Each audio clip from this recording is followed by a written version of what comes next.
Bienvenue dans Pratique ton français avec des histoires. Es-tu prêt à pratiquer ton français et à devenir plus fluide? Commençons. La femme d'un homme riche tomba gravement malade, et savait qu'elle allait mourir. Elle appela sa seule fille à son chevet et lui dit, « Ma chère enfant, sois gentille et bonne.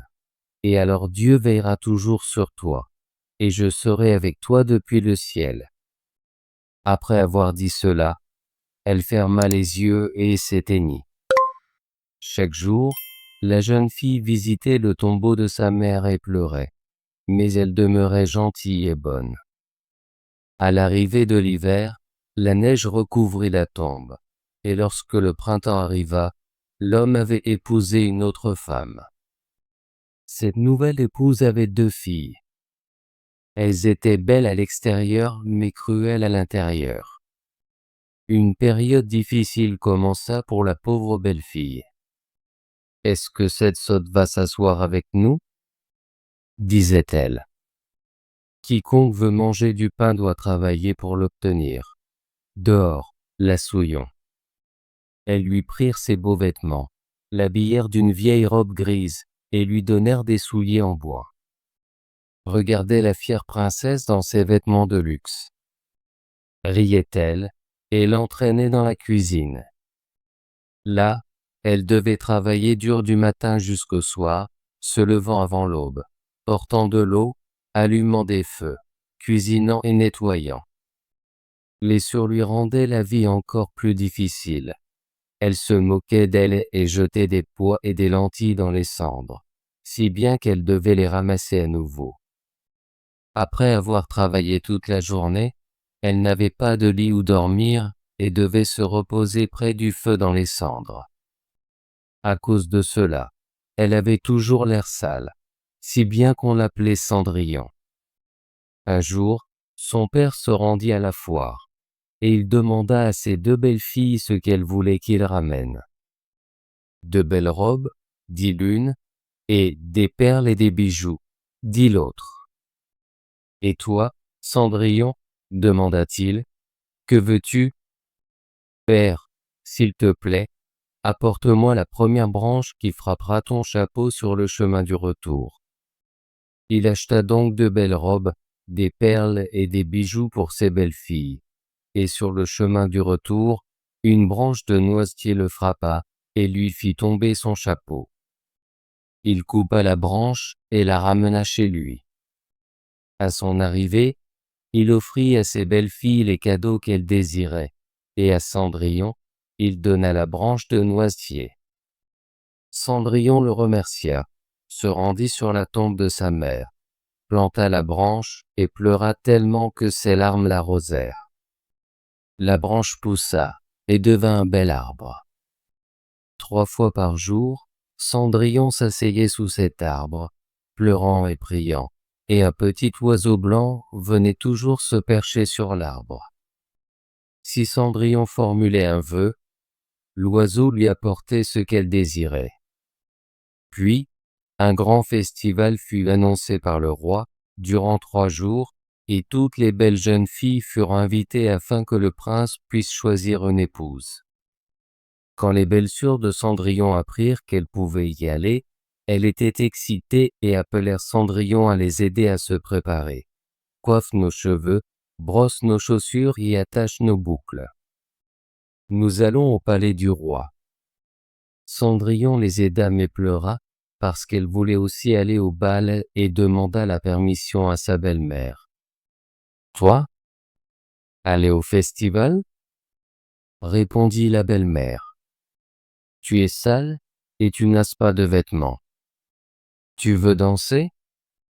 Mais quand Cendrillon continua à demander, la belle-mère finit par dire « J'ai renversé un plat de lentilles dans les cendres. Si tu les ramasses en 2 heures, tu peux venir avec nous. » Cendrillon se rendit dans le jardin et appela « Vous, pigeons apprivoisés, vous, tourterelles, et tous les oiseaux du ciel, venez m'aider à ramasser, le bon dans le pot, le mauvais dans le tas. » 2 pigeons blancs volèrent par la fenêtre de la cuisine, suivis des tourterelles, et bientôt tous les oiseaux entrèrent, atterrissant parmi les cendres.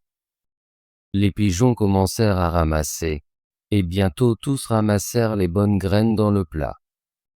En moins d'une heure, ils avaient terminé et s'envolèrent. Cendrillon apporta le plat à sa belle-mère, heureuse de pouvoir enfin aller au festival.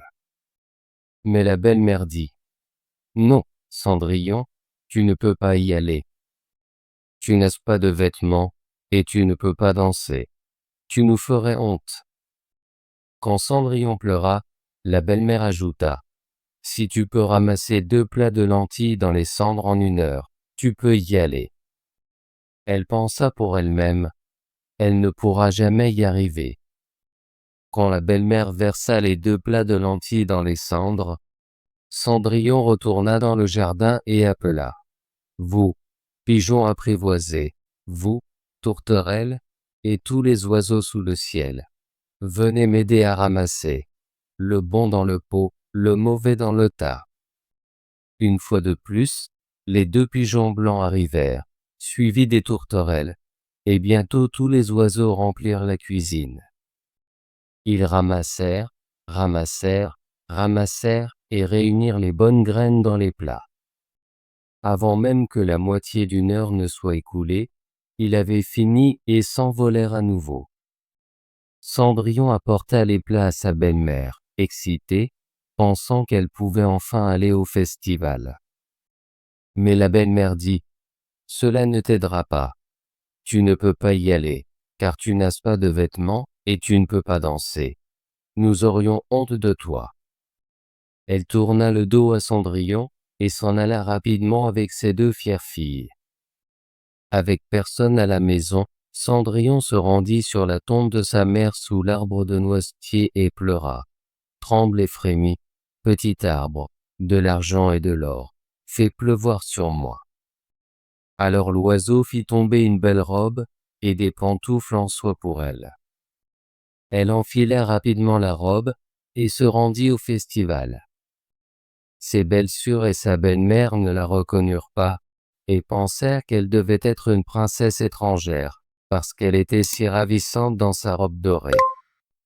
Elles ne pensèrent même pas à Cendrillon, croyant qu'elle était chez elle, couverte de saleté, à ramasser des lentilles dans les cendres. Le prince vint à sa rencontre, lui prit la main, et dansa uniquement avec elle. Il ne voulait danser avec personne d'autre et répétait : « C'est ma partenaire. » Cendrillon dansa jusqu'au soir, lorsqu'elle voulut rentrer chez elle. Mais le prince dit : « Je vais t'accompagner pour voir où tu vis. » Elle s'enfuit et se cacha dans la maison des pigeons.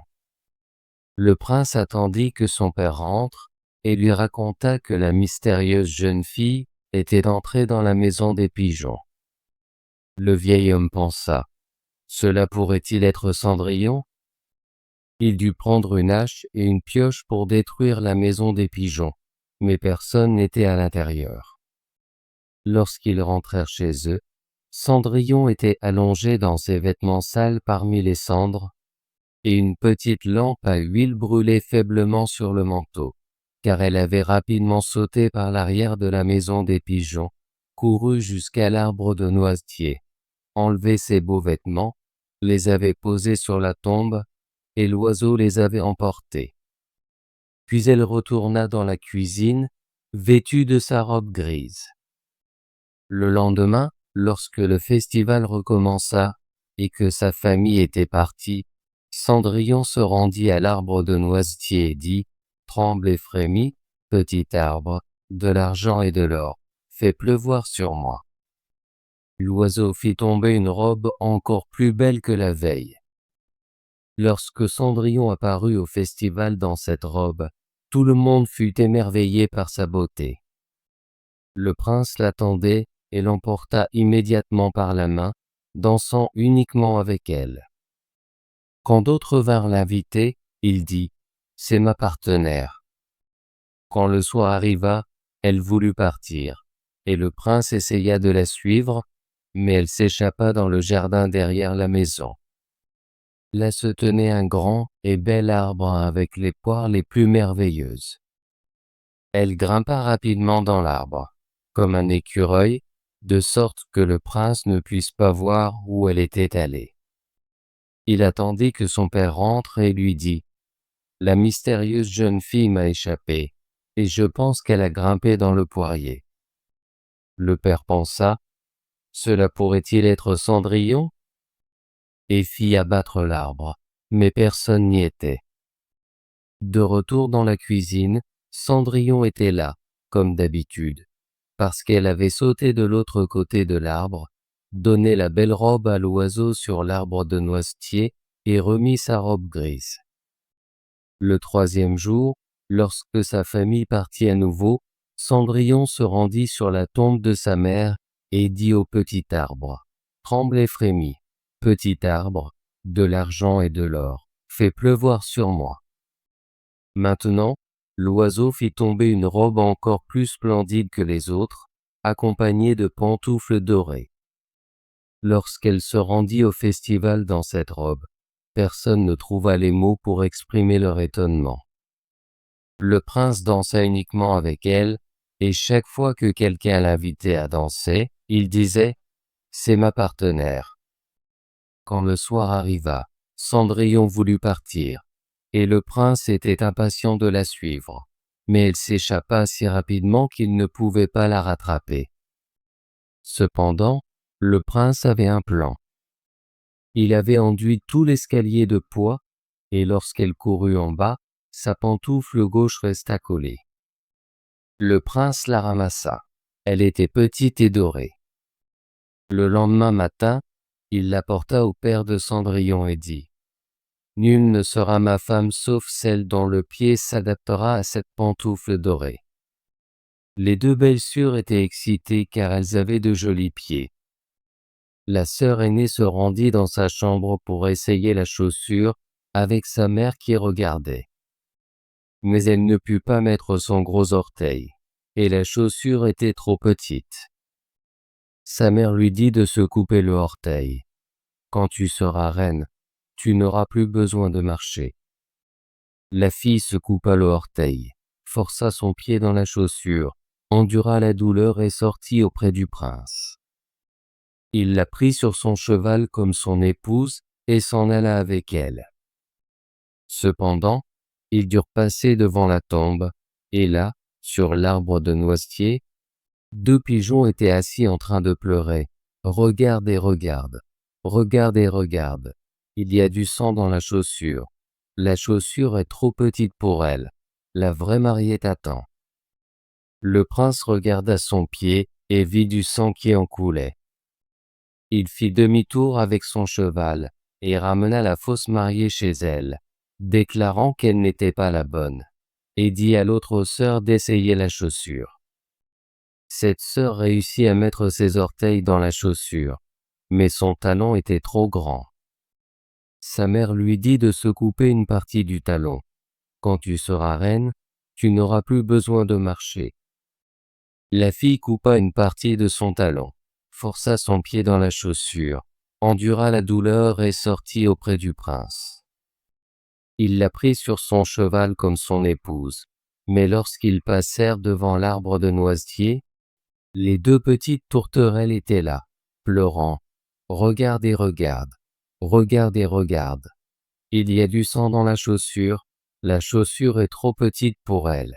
La vraie mariée t'attend. » Il regarda son pied et vit du sang qui coulait de sa chaussure et tachait son bas blanc.